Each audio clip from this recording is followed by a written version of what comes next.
Hi, one of the things that you're going to have to do as you prepare your IRB application is complete your CITI certification. Your CITI certification is something that you're going to find when you log into citiprogram.org. A few things I'd like to show you on their homepage. They have an excellent knowledge base, and you can go ahead and click on this little magnifying glass to get support. For example, they have things on their support site like how to access your certification certificate and even the step-by-step instructions on how to get started. So please just take a moment when you are on the website to know that they have this excellent knowledge base.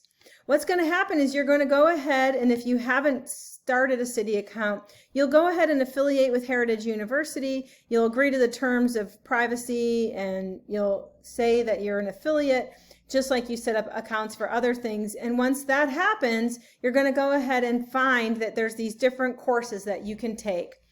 Feel free to take whatever courses that you would like, but please know that the course that is required if you're interacting with human participants at Heritage University is called Social and Educational and Behavioral. It's this course right here. Now, I have already completed the course, so I'm able to go ahead and print and view my certificate.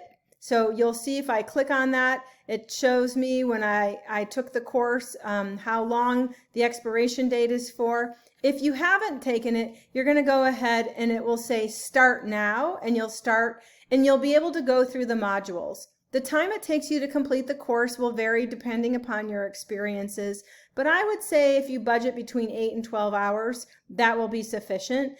It will just take you a little bit of time each day to go ahead and go through and read the information, and you'll notice that there's a lot of great information.